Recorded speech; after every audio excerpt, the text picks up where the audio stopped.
Let me start sincerely before we dive into what I hope is a really exciting Q&A. I try to come up with things that not only I want to know, but I think a lot of fans and people that have been a part of Marty's career, both ancillary and right inside, would like to hear and know. But I have to say, with all sincerity, before we get into also a little bit of fun at both of our expense, I wouldn't be where I am without Marty Callner. Vicious Circle put me on the map. It took my comedy career to a place that I had dreamed about. I had hoped. More feedback. That I had hoped that I could accomplish someday. And the first meeting I had with Marty was in Albuquerque, New Mexico. We sat down at a some roadside honky-tonk type place, and he goes, "What do you want to do?" And I said, well, I'd like to do something in the round. And he said, "All right, where?" And I said, "Boston Garden, possibly." And I'll never forget, almost within moments, Marty, you looked at me and you go, "Well, we'll figure it out." And you made me believe right in that moment that I was capable of doing something that, in hindsight, I'm not sure if I was capable of doing, but thank you, Marty. You're amazing. Are you kidding? Continue, please. It's one of the most amazing, I don't know if anybody here has not seen it. It's one of the most amazing looking comedy specials, certainly the ones that I ever did. And the performance is off the chart. It was a magical night. And Mr. Cook sold out 36,000 seats in an hour for one night in Boston Garden. And so it's amazing. And we were in the round, which is, a little fucking challenging, but, Well, here's right out of the gate. I think it's teed up perfectly to ask a question that was probably one of the first things that I wrote down when I was, knowing that I was going to be able to spend this time with Marty in front of a great group of people. Marty, question is this. In your illustrious career, you have directed comedians, and by the way, we're going to start with comedians. Marty's career spans athleticism and, of course, music. But, being a comedian of 33 years, I thought this would be a great place to jump off. You've directed comedians of the highest caliber. I'll name some here: Carlin, Robin Williams, Whoopi Goldberg, Sam Kinison, Chris Rock, Billy Crystal, Will Ferrell. The question is, what makes Dane Cook so undeniable?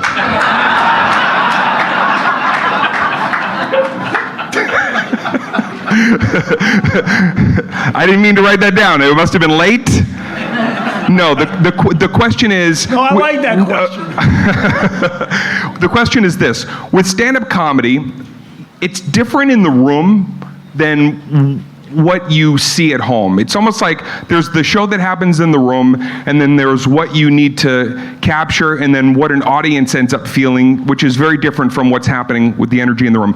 What is it about stand-up comedians in your career that you felt like you had such a finger on the button, and what makes comics great to direct, and how do you direct them so that the people at home feel what you felt in the room? That's a very good question. First of all, the most intelligent performers in the world are stand-up comedians, and the most neurotic. But what I do is I let the comedy direct me. So instead of trying to show off, I'm trying to capture the comedian, and I do tons of preparation, as you know. So I feel in my mind that I'm on stage with them.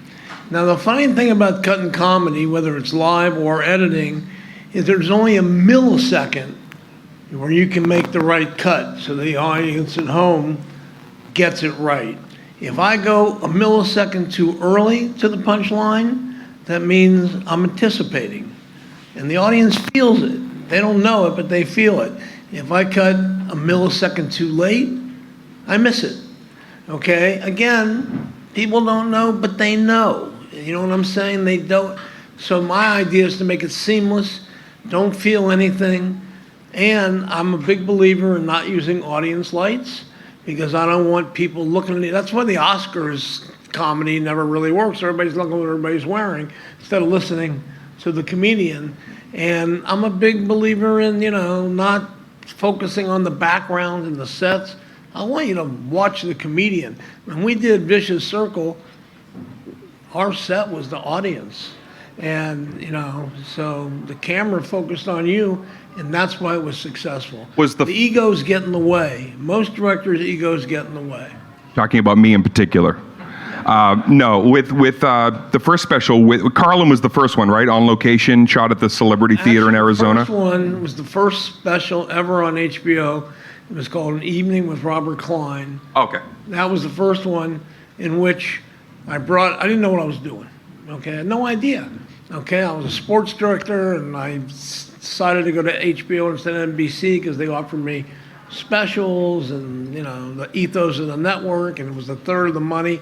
And they said, okay, your first special is An Evening with Robert Klein.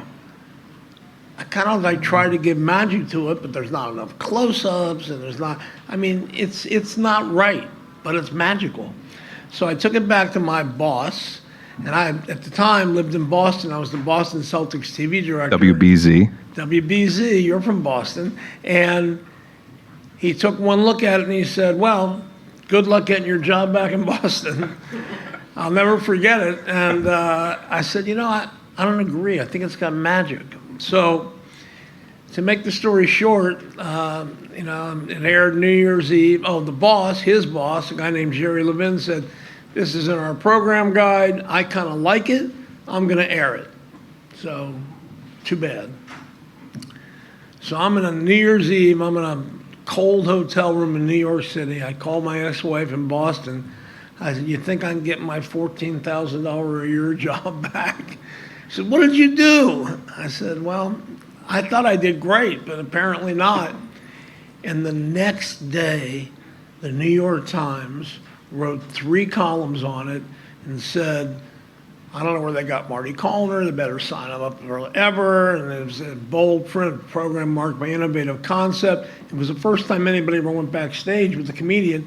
Again, I didn't know what I was doing, so I used long lenses, so his hands look about 30 feet long. But it did have magic. Yeah. And I got hired back at 10 times the money and given the series on location and then standing room only. So yeah, the Times saved my ass.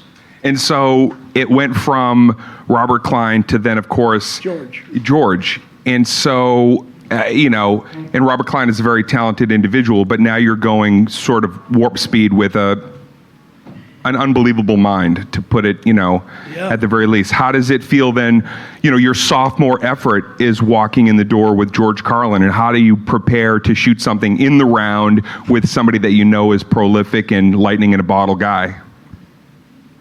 Shit. Let's move on to the next question. I think that it was a little scary.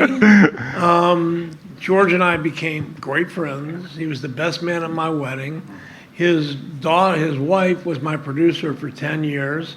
And as Jazz pointed out last night, the 7 words you're not allowed to put on television, I put on television. And you know what they are. Yeah. It changed television. I mean, it changed everything. Yeah. And Time Inc. was not happy because that's who I worked for, HBO. I insisted. I said, this is what we're all about. Right. Okay, you want to be different, and they finally relented and let it go, and the rest is history. Shit, piss, fuck, cunt, cocksucker, motherfucker, and tits. Everybody can hear okay, right? Is it okay with Marty with the mic there? Or Yeah. Just in case, can anybody, just use the mic on that one more time. But wait, one more little tag to that, and then we're going to move on to a music question I have, which is, of the 7 words, was there ever any discussion about even one of was there ever any, hey, could we just take out, Actually, there was. They said, use a few less fucks. And I said, it's the most descriptive word in the English language, and he's not using it in a sexual connotation. Right. So they didn't even have a problem with the C-bomb, but they wanted you to remove a couple of the Fs. Yeah. Wow. And I just thought it was arbitrary, and I took them on. I was always taught. My first job in Cincinnati was working on the Nick Clooney show, who's George Clooney's father. And what George taught Nick taught George through the years is to challenge authority and take care of the little people. And that's what I did. I challenged the authority. I got away with it somehow, but you know, a lot of people weren't happy. Last thing about Carlin and On Location, and if you haven't seen it, I think that it's something you can watch today, and it will not only inspire you, but I feel like it would challenge young filmmakers to go, how could I put the camera in a room that's unique and possibly capture something that a performer is so hoping that that communicado can take place. So please watch that. But Preparation, boys and girls. Yeah, but when every comic I've ever known in my 3 decades plus leaves the stage from a show, let alone a special, we always have like an immediate 1 or 2 word knee-jerk reaction, and everybody's different. Sometimes somebody kills and they come off and they go, and then sometimes it looks like it's a mess and you watch a performer come off. And I've always wanted to know, I've never asked you, when you did that with Carlin and you finally see him, you come out of the van or wherever your gear is set up, is he happy with it? Does he go, I think this is what I wanted? How did he feel about that first introduction to? He loved it. And the reason he loved it is, and when I learned from him, and I just said it a second ago, he was a fastidious preparer, as you are. He would play his act in club after club after club after club to make sure that the audience was laughing at the right spots, at the right jokes, and if they weren't, he would adjust. Okay, and that's how he got his feedback. And I remember when he would play like a big arena, and then the night of the show, he would go to a local club and perform. And I found most great comedians do that because he cared so much about the craft. So my job is to make my artist the best that he can be on that day. And that's what I try to do. And I'm like a coach, and he was, wow, what a performance, When you see a comic perform an event type show, a lot of people then will say, why do you go back and do the Tuesday night at the Chuckle Hut?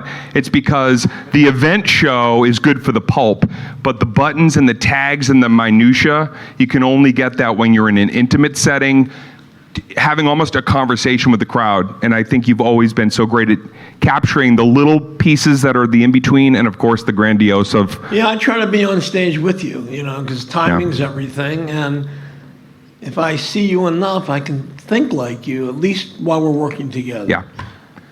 Let's talk a little bit about music, okay? Because obviously when you think about Marty Callner, you think of some of the greatest music videos ever. Of course, we heard about Alicia Silverstone was here last night. Jazz cut up an amazing presentation, and the whole gang was talking about the results of what was just an incredible, exciting, electric night last night. Just to name a couple, and then I want to talk about, in particular, some of the videos. But when you think about Stevie Nicks, Marty Callner, Cher, Diana Ross, Marty Callner has put cameras on some of the greatest musicians and bands, and it's unbelievable. But I wanted to ask you this. During the hair metal days, you directed videos from the best. Poison, Kiss, Rat, Scorpions, Aerosmith, Bon Jovi. The question is, what makes Dane Cook so prolific? Takes Viagra.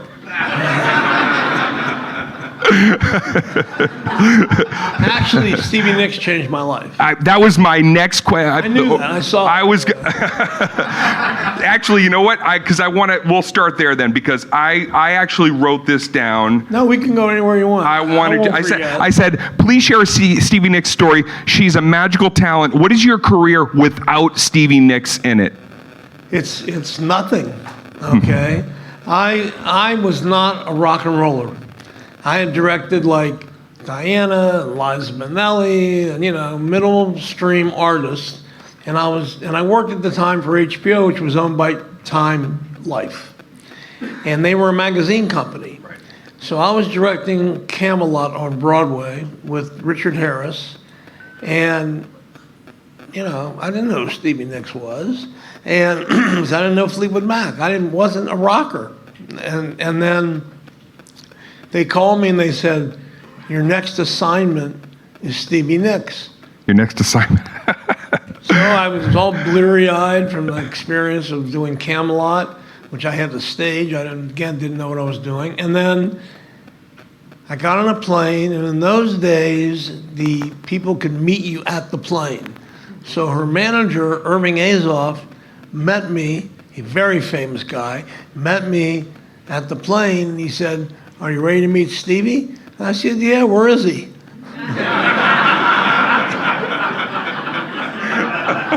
And he said, "He's at Dantana. Let's go." He said he's at Dantana?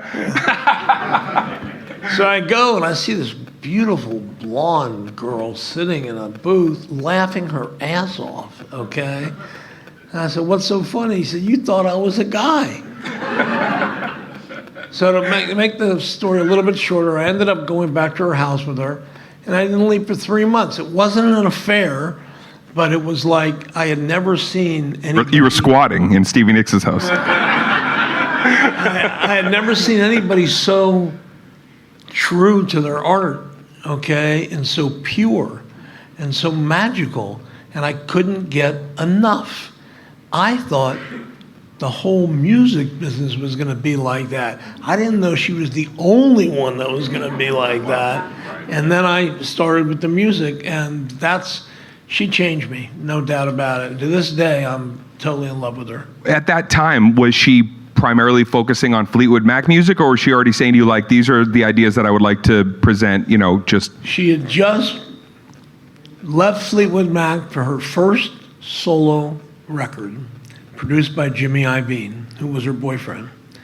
And it was Belladonna. I swear, if you could see the Belladonna concert, it's one of my most proudest achievements. And I'll never forget, we put that concert on HBO, and the next day she sold 1 million records. And back then, that was a lot. And it's talk about magical. Oh my God, she embodies magic. So I tried to, transport that magic onto everything. That was my goal. And so when you started working with her, do you feel like that was a time when obviously the aesthetic of music video and who you were becoming... Oh, once again, that's Stevie calling right now. She's got to... I'm going to get rid of this. I'll do what I did last night. Oh, my zipper's down? Okay. When you're around Marty, it never stops. I will say that. I'm going to turn it off. That's part of the excitement right there. Hold on 1 second. That's off. I got to turn my watch off. Sorry about this. No worries. But otherwise, I'm going to get bothered. Would there be normally a jar on set where somebody would have to put a tip in if their cell phone went off? Do you keep one of those? No. We're going to start that right now. It's $100 per ring, Marty. Let it ring. Throw it in the till. It should be good. But what I was going to tag onto that is just the idea that, creating that identity. She'd already had her kind of mystique through Fleetwood Mac, but don't you feel like together it was like the visuals of Stevie Nicks were from the success of that video. She then kind of dovetailed that, not no pun intended, but she really created her look and her image around that video, and from where that launched her. Yeah, she was excited. She was free from Lindsay. Right. Okay, Lindsay and Stevie had a love-hate relationship, and she put a band together she absolutely adored. And she had a very short tour, and this was the last night of the tour. So it was emotional. And, it was spectacular. I didn't realize how lucky I was to have been chosen to capture that. Wow. But I didn't want to let the opportunity go. I'm glad that we went where we went, because based on my initial, this was my initial question. Now we don't need to, based on all those bands, what I was going to ask you, and I'll let you read it. I was going to say, did you ever look around with all those hair metal bands when you're making a video and find that you needed to very seriously say this? No, we need more tits.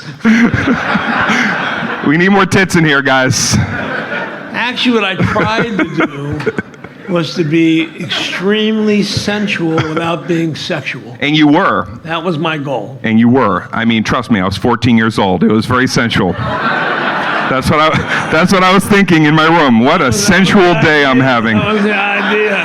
The idea is use your imagination, motherfuckers. After that video, I put on lingerie. That's how sensual.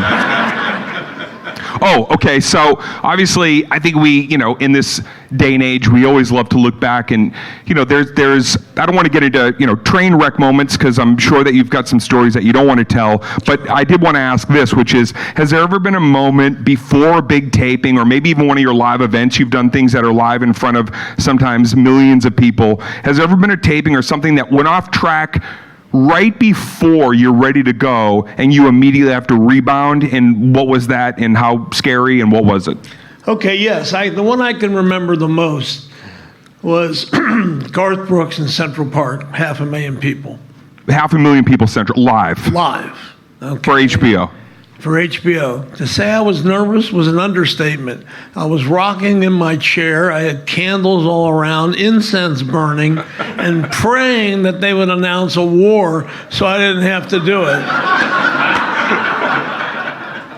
We had like 30 cameras. I had like these 10 different rail cams because he was on a stage 300 feet wide, and I wanted to be able to go perpendicular with him along the stage, a trick I picked up from watching the 100-yard dash in the Olympics where the camera would go. So I wanted to do that with him, and they went around curves and everything, and I was really nervous. And Jerry Levin, the head of HBO, came in right before the show and whispered in my ear and said, "There's nobody I'd rather bet my $5 million on." I said, "Who, Garth?" So there's a lot about that show, but what I remember, sorry to interrupt, was Garth was, bearded, and he was burly, and there was a whole, right? That's the Garth that we remember. Okay, well. And then I had my first shot, after this elaborate opening, was the camera fixated on the stage, on the elevator he came up. And he came up, and he didn't have a beard. And he had just shaved it, so his face was right before the show. Right immediately before. Doesn't tell you. No. So all of a sudden, he had this puffy face. I'm going, oh, my God, what else can go wrong? So it's not really a flattering shot. But, he kind of laughed. He knew what he did. And then, during the first song, I hit this rail camera, and it goes flying down and around the track and keeps flying off the track. And I said, oh, it's going to be that kind of night, huh? So it turned out to be fantastic. And I'll tell you just one really quick story. I had this Israeli limo driver who would drive me to the set every day, and he would hear me talk to Lisa, my wife, about how scared I was. Because it was such a lot of money, and, it was all on me. And my son came up to me before the show and handed me a note from this limo driver. And it said, "Don't worry, Marty, God is watching you from a distance." And I had just finished Bette Midler's, and one of the songs was From a Distance. And that kind of calmed me down. And, it's an incredible show, so. How many people ended up watching Garth Brooks live on HBO that night in front of 500,000 people? Millions. Millions and millions. Millions. Around the world. It was like, I would get letters from like Helen Hunt's father, a director named Gordon Hunt. Sure. People that said, we weren't country fans, but, it was definitely a career-defining show. Randy Gladstein, my producer, will tell you he did it with me as well as the great Randy Gladstein, right there. The great Randy Gladstein. Randy, stand up, Randy. Let everybody see you. I get all the credit, but he's been through every war. Everything. With me, and one of the hardest working people I've had the opportunity to work alongside. Yeah, he's the one that makes sure I get all my toys. Yeah. So he's the bad guy. And and you know what? You let him yell at me. Right. You never do. But once in a while, Randy come in, crack that whip. We gotta go, Dane. Okay, all right. Good cop, bad cop. Hey, Dane, I love you. Tell that motherfucker.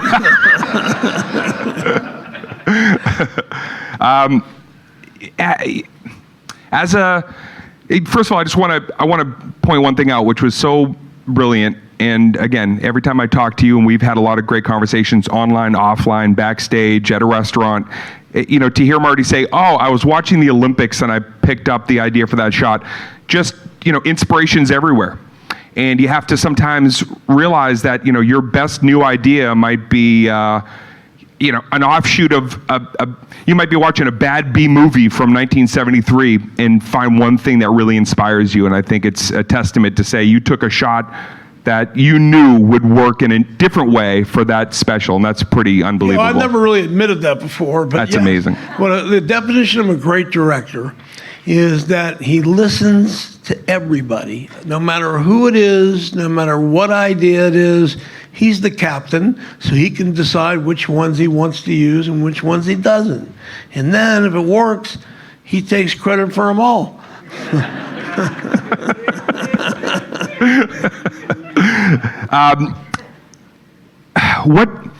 What qualities, what characteristics actually, be it musician or athlete or comedian, what makes you, Marty, look at somebody and say, I want to direct that. I have to direct that. I have this eye for talent. I'm not sure where it came from. And they have a certain magic, a certain spark. And I just feel like I need to do it. I mean, I really can't define exactly what it is because it's different for everybody. But I know it when I see it. And then I go after it. And when I saw you, I knew that I had to direct you. I knew it, okay? And, my agent, your agent, helped me put it together. And, and we made absolute magic. People to this day still talk about that show. Well, Vicious Circle. Vicious Circle. I mean, I think we've seen a lot of people. We've done 3 shows. We've done that. We did Isolated Incident. We also did Above It All, yeah. which was my most recent. Yeah, we shot it at Dane's house. And I think what really makes me so proud is not only that it helped put me on the map in such a great way, but just how many comedians have come to me on the come up and they want to do something similar, or we've seen other people do things that are in that same kind of ilk. I'm very proud of that. Yeah. But I will say, for me, it was an homage to George Carlin because I saw On Location when I was 13. I watched George Carlin in the round at the Celebrity Theater, and then all those years later, when Chris Albrecht at the time, who was at HBO, said, "What's your dream idea? You're this up and coming blah blah blah, and you've been doing colleges." I said, "I want to do something like Carlin did in the round, but I want to do it at Boston Garden, and there's only one person that I would like to see if they even like me. Can we start with Marty Callner?" So my first meeting ended up being the most serendipitous and most important in my career. Thank you. Yeah. Have you ever wanted to yell "cut" in real life?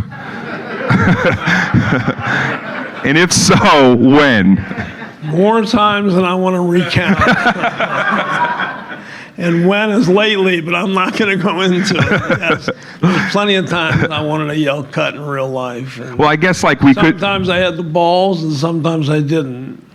I guess it could also be pertaining to, is there a time in your life that you felt like you were going down a road that you were like, shit, I want to double back, or maybe I need to take some of the energy off this, or, maybe a moment where you saw it starting that we all feel like it's starting to slip away and I need to embrace certain elements? Was there a time in your life that you felt like possibly that was happening, and what made you go, I got to get right? One of the things I learned from you is that failure is a gift.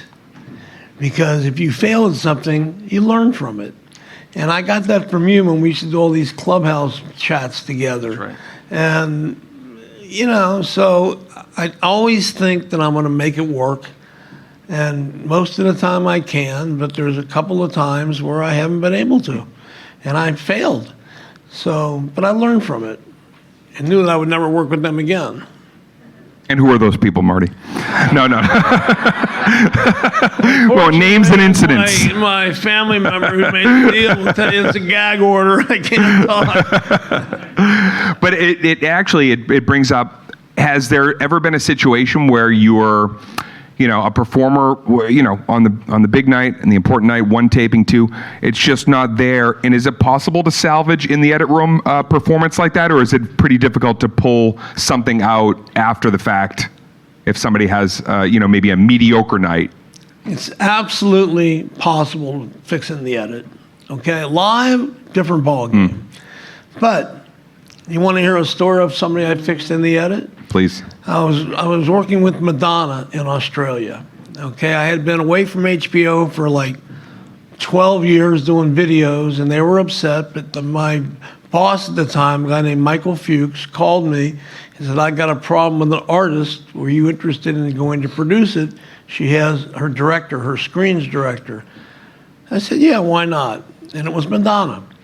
So we go to Australia, and I set this guy up with all kinds of cameras, aerial cameras, and track cameras, and the best crew in the world. And How many people are in? It's a massive show, yes? yeah, it's a massive show. It's at a cricket ground that's never been filmed at before, okay?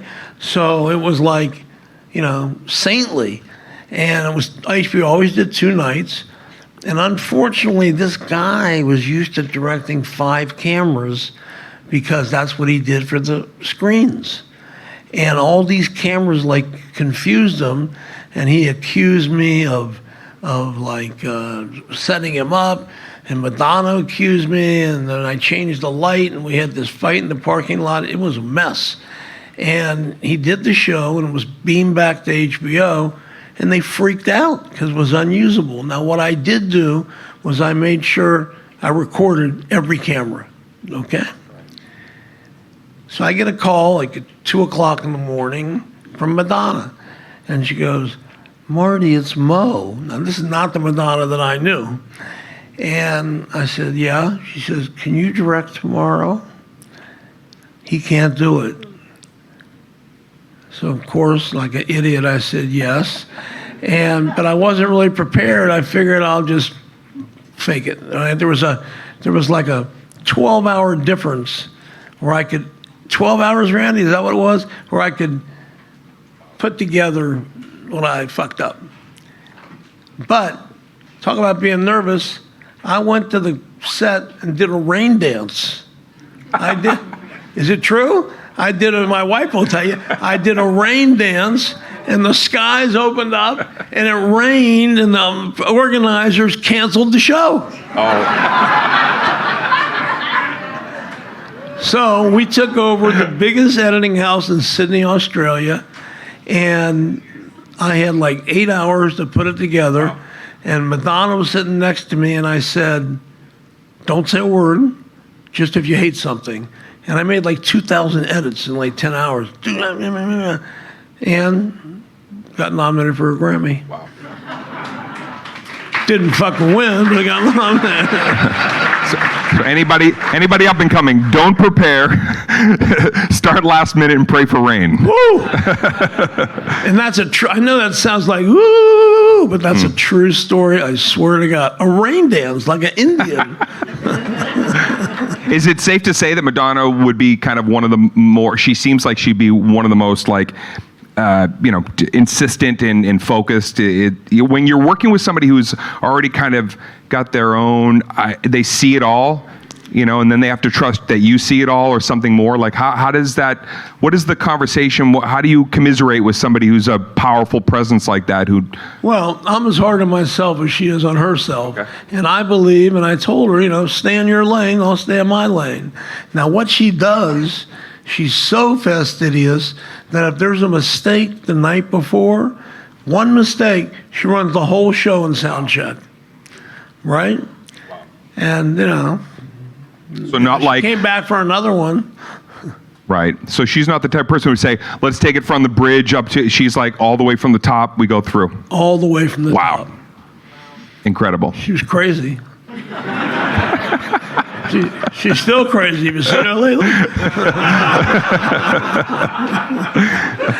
By crazy, we mean in the hip TikTok kind of way. Right, Marty? Not clinically. Right, Marty?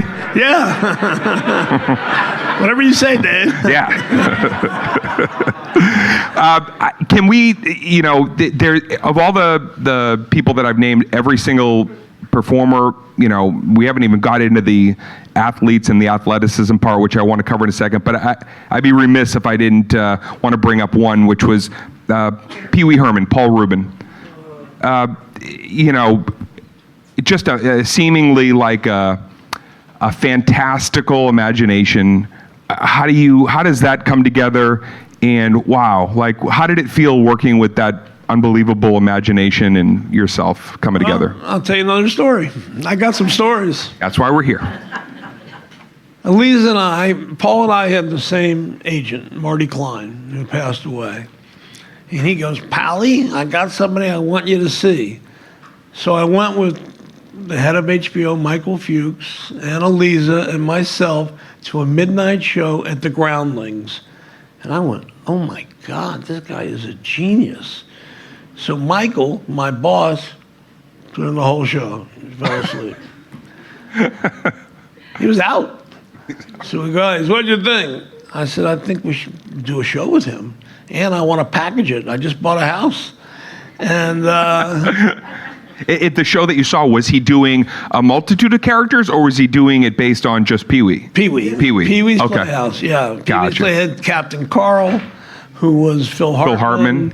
And he had John B., who was, I forget his name. Hank Azaria part of that at the time? No. He just passed away. And Paul, of course, I was working with. And then I did his Broadway show. And, you know, all of a sudden, in my 35th birthday in Las Vegas, he showed up. You know, he says, hey, you want to smoke one? I said, yeah. So that was, he was one in a million. He was a perfectionist. We used to butt heads a lot. But, you know, we operated under the theory that best idea wins. We just had a little bit of different opinions sometimes on what the best idea was.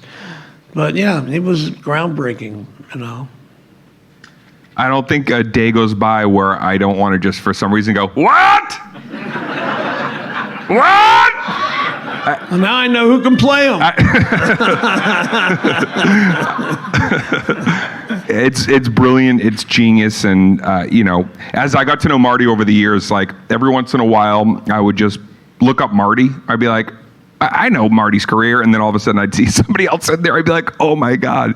The list goes on and on, but let's talk a little bit about Hard Knocks. Hard Knocks, man, is like, yeah. Hard Knocks, you know, the same way I think that you changed the way people know comedy and feel like they're part of a show, and the way that you put, you know, the 80s on the map in terms of visual flair and aesthetics and music, whether it was rock or pop or...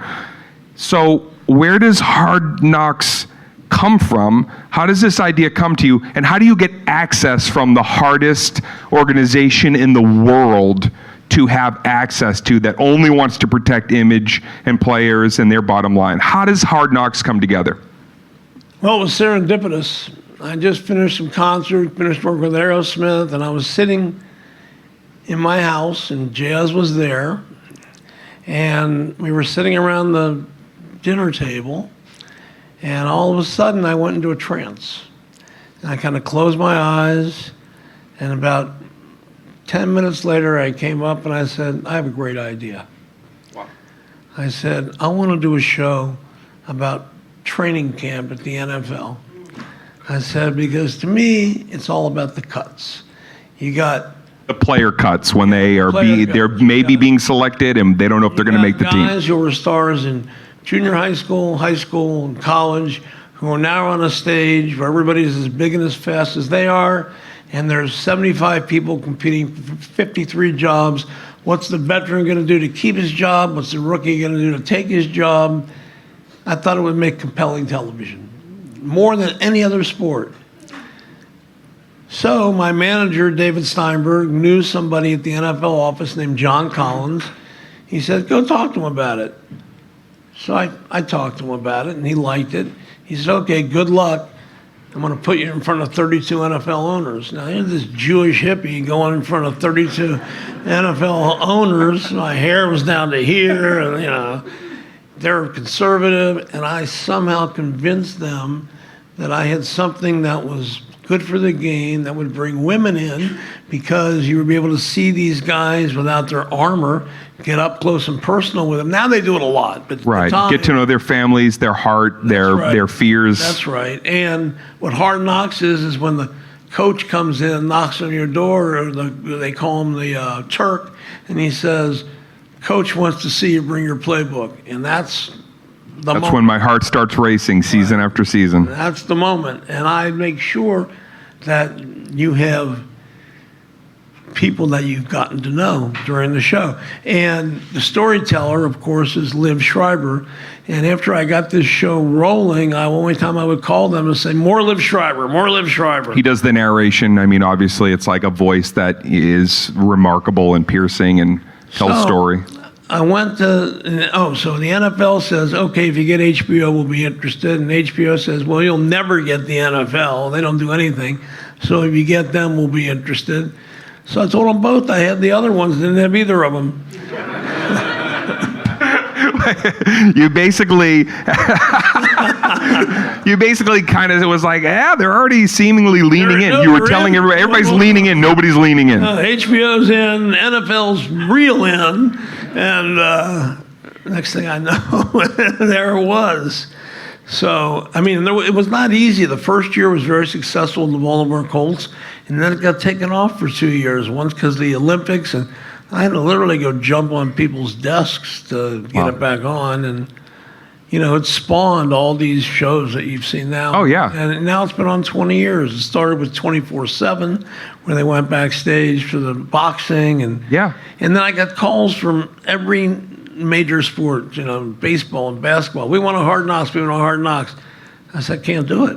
You don't have 6 weeks where everything changes. Wow.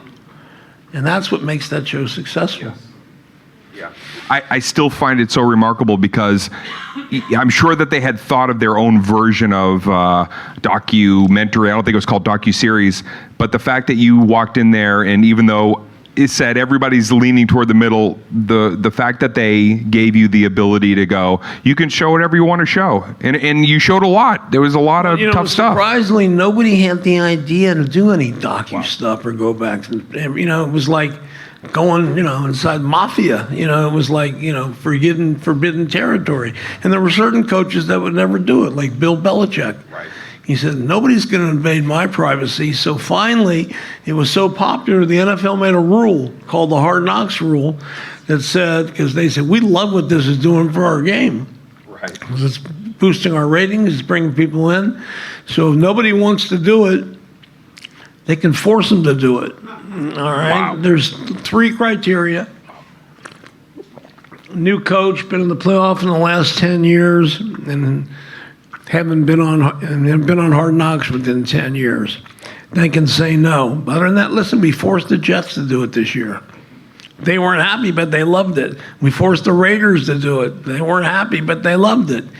Once they started, our crew was so out of the way and so clandestine and so respectful that they don't even feel them. And after a few days, they forget the cameras are even there. And now they want to be on. They all have social media presences, and all the players are fighting for airtime. Well, there used to be no I in team, and now everybody's got a TikTok, and it's all I. Yeah, it's all about the bread. It's all about the bread, but a show like that still reminds people that there's heart and humor and family, and a lot of lives change over the course of that 6 weeks, and I think that's why the show will continue to be such a success. They have all these people who are supported them through high school and college and sacrificed, and they want to buy mama a house. Right. They really do. Yeah. And you go from being an okay-looking guy to the best-looking guy in the room. And Hard Knocks now has the spinoff, which is now like a mid-season? Yeah, they have an in-season. Which is great, but it's still a documentary. Right. It's not like I love the fact they do it because I get paid twice. But my wife's really happy about it. She said, "What? Can't you do a third one?" End of the season, they're vacay. The drone shot, can you talk a little bit about 2 seasons ago? The best drone show was the Cowboys. One of the most beautiful, you compare it to they call it the Goodfellas shot where they walk through the kitchen and it's the oneer. Before they started cheating it by putting beams and somebody walking by where you'd sneak a cut in there. This drone shot is, if you go online, if you haven't seen it already, if you have, that it's one of the most beautiful shots I've ever seen on TV. Yep. And how did that happen? And how did you do that? 30 takes. 30 takes. How many drones got destroyed hitting a wall or breaking a propeller? Like 5. And how long is the shot? Is it like 8 minutes, 7 minutes? I think it's like about 5 or 6 minutes, right? One continuous shot through the stadium, through the locker rooms, through the exercise equipment. everything, Yeah. through people's legs, up and over. It's right. It almost looks like something that they would CGI, but it's practical and it's absolutely gorgeous. I wish I could take full credit for it, but NFL Films designed it and Right. did it. They are amazing. Right. Well, they can take that credit based on obviously the idea that you put into motion. Correct. Once again, man, that's unbelievable. Hard Knocks. Hard Knocks. How many seasons now? 20. Unbelievable. Keep going, baby. Yeah. All right. Well, before we wrap this up, this is almost kind of like something that you have to oblige, and I think that anybody sitting here would say, please, I hope that this question comes to fruition, which is, I don't know if I could ask it straight up, but do you have a proudest achievement? Is there something that you look back on in your life, career, personal, professional, that is really near and dear in a way that's unique to everything else? They're all my babies. That's the answer. Sometimes it's the Stones. Sometimes it's Justin Timberlake. All depends when you ask me. But I think the Aerosmith trilogy stands out. Okay, the four big ones: Living on the Edge, Crying, Amazing, and Crazy. And the discovery of Alicia Silverstone and what happened to her. And that was, I think that's the proudest achievement I have in the entertainment business. And because when I met Aerosmith, they were living in $200 a month apartments and had $200 a week allowance, and they were like washed up. Okay, their previous album sold 150,000 copies, and they were recovering drug addicts. So I saw this Run DMC video. So I called John Kalodner at Geffen Records, and I had just done Whitesnake, and that was like huge. And I said, I want to work with this guy. The next day, Stephen and Joe, they had already signed to do these videos with somebody else. The next day, they were at my house from Boston. And Steven Tyler got on his knees and said, I want a house like yours. I said, I'll get you 10 of them. Just let me handle it. And of course, I said, I have to have Final Cut. And they said, I told this story last night too, but they said, no, nobody gets Final Cut. And I said, try it once. If you don't like it, don't hire me again, which is exactly what I used to say at HBO. Let the creative people do their job, and if you don't like them, just don't hire them again. Don't be some bureaucrat sitting in an office trying to justify your own existence by making creative decisions that you don't know fuck about, okay? and it really hurts the artistic people and creates mediocrity. And that's why so many movies are mediocre. There's too many fish in the pots and too many cooks in the kitchen. So,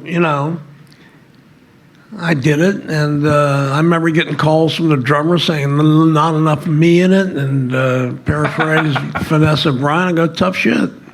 And their manager, Tim Gollins, would say, if you want Marty, that's what you're going to get. But they didn't mind all their videos going #1. And what was the first video that you did with them? That Dude Looks Like a Lady. Dude Looks Like a Lady. Right. And that was like but we progressed up. And I was doing stories and narratives, and I would actually shoot their performance 3,000 miles from where I was doing the concept, just so they didn't interfere. Wow. What did you see in Aerosmith? We all knew Aerosmith, and they had a certain legacy, and even though they were kind of flailing at that time, what did you see that you went, I know what they're doing wrong and what I need to hone in on to put them back in a major way? What was it? Well, I saw 2 stars in the LI3, okay, the least interesting 3. But the two stars were so powerful, Steven Tyler and Joe Perry, the dynamic duo, the toxic twins. I knew that I could focus on them and use the other guys to fill in and stuff. And that's what I did. I remember one time I was doing Love in an Elevator and kept them 36 hours. They didn't talk to me for 6 months. But you knew, based on the due diligence and watching them live, you knew when they were near each other, holy shit, something happens just when they're next to each other, playing guitar and singing, and that's all I need to focus on for these videos, as I'm also putting all the... Correct. Okay. I knew they were both major stars, okay? And they, Steven Tyler is one of the best performers of all time. And Mr. Cool is Joe Perry, so there was a good balance there, and, I loved them. Amazing. All right, final question. And we probably did this quite a bit when we were doing our clubhouse chats for a year and a half or so. There would always be somebody coming in who was looking for a little bit of hope, looking for, something to, a direction, a compass. Words of wisdom from Marty Callner to somebody who's out there and they're trying to figure out their path forward and they want to be creative and they want to make their mark, make a dent. Words of wisdom, Marty, before we skedaddle. Couple. Live in the moment. There's nothing you can do about the past. You want to make God laugh, make plans for the future. Preparation, which I've talked about a lot today, and mostly every opportunity that you get to maximize, no matter how big it is or how small it is, because you never know who's watching and what's going to happen. And lastly, which I've said many times over the last 2 days, my mother taught me a lot. She taught me to accept and adjust. But the one thing, and I hate to repeat myself, but for those that weren't here last night, she said every night before I went to bed, she'd say, a man who doesn't build castles in the air, doesn't build them anywhere, dare to dream. And when we did Share on the Battleship, it was for the Japanese surrender World War II. And I'm having her straddling the guns. I had to get permission from the White House, but we dream big and we continue to dream big, and we're working on new stuff where we're really dreaming big. And, if you dream it, you can achieve it. That's my Marty Callner words of wisdom. Marty Callner.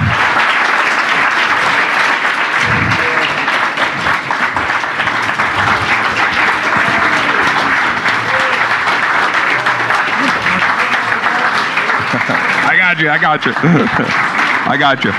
So before we go, I just want to say I love you. Thank you so much, Marty, for my career. You're the best. Some people either, jokingly lean into or see videos about the Mandela effect and how the world is supposedly different for one reason or another. And if you took Marty Callner out of today, and he wasn't who he was through his entire career, the world would be an entirely different place because of the amount of zeitgeisting he's created in all of his artistry. So thank you, Marty Callner. We love you. Love you.